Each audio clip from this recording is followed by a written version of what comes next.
So here we are, frozen in time, waiting for a tomorrow that is almost never guaranteed. Plus, flamingos and shit. Um, yeah, I wanted to start off with that point because I think it was very important.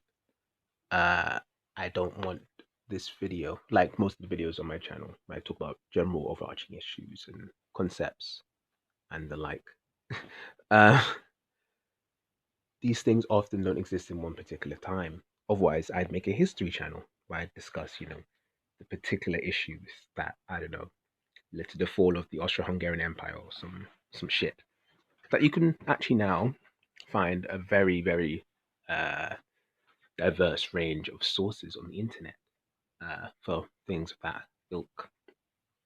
But yeah, I wanted to point out that this anything that we felt right now new, there are things that have been advancing for a very long time, and then it just so now we have this c word and um, that just kind of for some it's kettled. It's been like a kettling stage, but for others it's been like a what do you call it? I guess a stage in which they can release and find peace. I think I found peace, but clearly I have not found a razor. But yeah, the word for today is accountability. This is the concept of being consistent. Integrity is probably near it, but accountability is like, oh, I take responsibility for these things with consistency, probably based on a kind of belief system or at least the lack of negative belief system, um, like, racism, which I think is interesting. In coronavirus speech, especially in the public addresses by Boris Johnson, we talk about reducing the R curve, right? Like, coronavirus being the rate of infections. And I guess as say people who might be in teaching roles or mentor or peer roles, they're reducing the R curve as a constant thing to think about. It's not just it happened this year. It's reducing the R curve, the racism curve, or the other forms of bigotry curve that purge our society. Um, and yeah, like being able to be consistent in challenging people's minds and thoughts, as was declared in, say, for example, the uh, the proto training of police officers in the UK that I do. Maybe if we're actually going to try and reform these people, we should try and challenge them to be better than who they are when they walked in. And perhaps we have that at the very least with a walk in perfect duty to do that for everyone else in our society. Yes, um, you know, implying that society is not a thing that I probably shouldn't record this because it might be, known some man of 4chan. They'll probably triangulate my address and work out where I live. Anyway, knowing someone that, um, where's I going with this shit? Knowing that this society, if we are going to call it one that we value, is something we want to keep consistent and not wobbly. It's important that we continue to build or continue to ask questions of, is the thing we built, is it a good thing? Is it systemically problematic? Is it just liable to certain problems? Like, for example, here's a decent business model. However, um, it might not be as viable as a business model if we start to concern things like what are our thoughts on human rights and human wrongs, and are we in a position to have this as a viable thing long term, i.e., when we are going to be serious about stopping fossil fuel usage, anything. But to remain focused on, I guess, the current tone of the week being, once again, the manifestation of racism and police brutality becoming a thing. How do we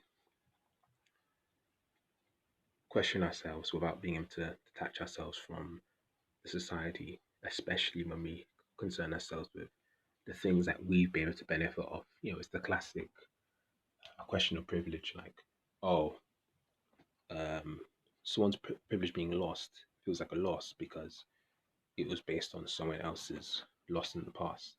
You've just basically inherited this deficit, uh, depending on what side you're on. But eventually, if we want to say we are a society that cares about justice, we ought to address and readdress and readdress and readdress.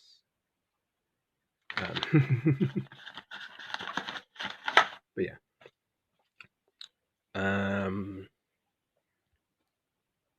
Also, I want to trivialize this because it keeps it simple. I don't want to add complexity, but then these things are very complex, you know,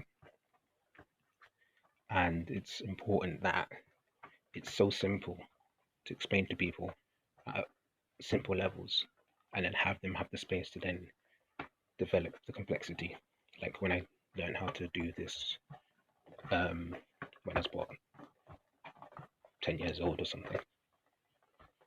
What if I was doing this wrong? What if my dribbling should be much better than it is at age 25 than this? Because I spent years and years not honing my skills and not questioning, am I doing the best I can do? Or at the very least, am I not doing bad things that would affect my growth? Like these lovely bushes here. My sister, she started planting some seeds from a fruit and they kind of just popped off. Anyway, I need to water my plants.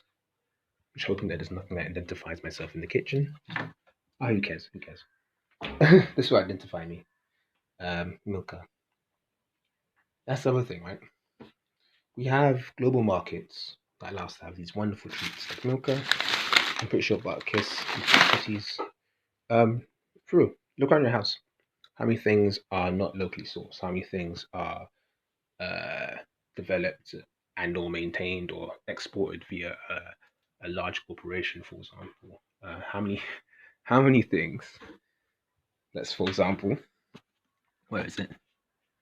How many things in your house, at the very least, are descended from or greatly developed or greatly sustained themselves because of a legacy of slavery? Huh? Huh? Huh? Tate and Lyle? Huh? Huh? Sugar? Ooh, sugar trade? Ooh. I think the Tate and Lyle sugar trade is a wonderful example because it's like Tate and Lyle, for my research for arts and cultural policy and stuff, these are people that were born right after the end of the abolishment of the transatlantic slave trade. However, the sugar industry that developed so far for numerous decades prior was something they could take advantage of. And that's why I don't want to make this a thing that's stuck in this week in racism, this week in systemic oppression, this week in uh, unaccountability of bodies that ought to be much more accountable, if not at the very least for their public image and health. Um, Perhaps it's time to continue to hold them accountable. That's all that really matters to me at the end of the day. Um, if something like this happens again, will this person be held accountable? Not obviously. I don't want another that person killed by the police,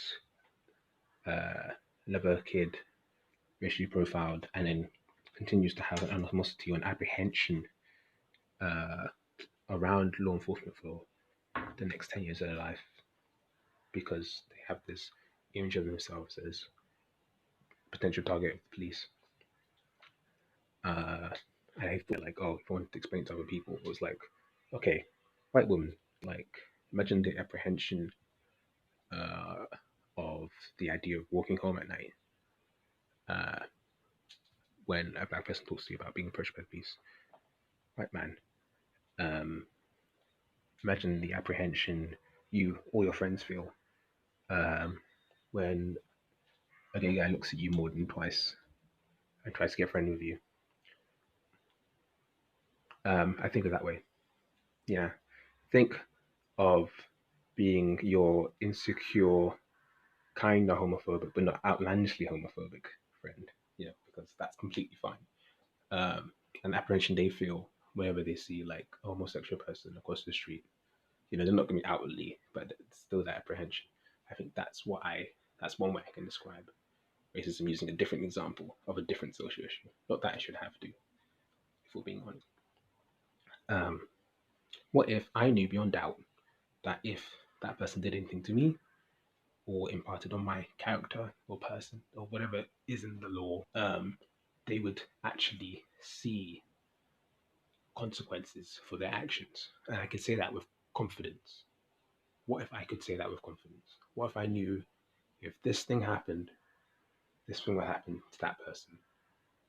And until we get to that point, a lot of this loses its meaning. And thus, when we lose meaning, but we still have frustration, jumps to anger, jumps to things like riots or general boycotting. Uh, Speaking of boycotting, what's next? What can one do to perhaps at least freeze the machine? Love me a boycott, but that's one thing. For example, I personally would hold myself accountable by avoiding using Amazon because the demand it creates on the workers in Amazon to work like borderline slave labor are being paid a wage that can't really support a better life. Some people it's fine, but a lot of people I've heard it's fine. Or some people say like working at Amazon is fine. Often, kids who are generally okay because of other support they have. Um, but anyway, that's one example. Um, but then I went to the concept of, maybe we don't even, at the very least, do something like that, right? Like a lot of people are like, oh, this person's head is silent, right? This person's head is silent.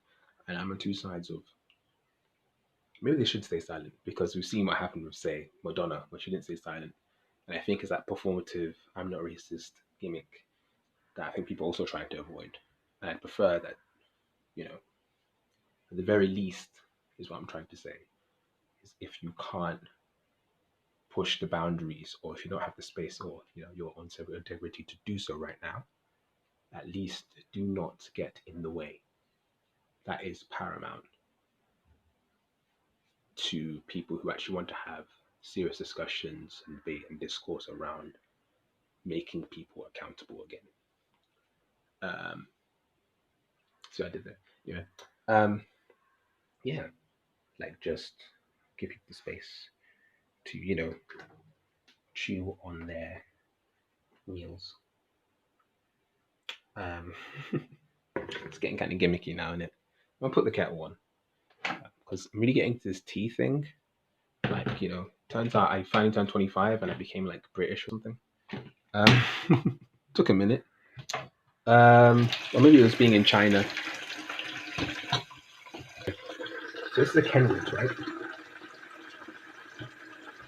And I remember even the smallest things, right? Like tea became a thing that old Britons found so brilliant that they didn't mind killing for it. And I wonder, right, back in those days where people got sugar and all these things, had they even ever met a slave or met someone from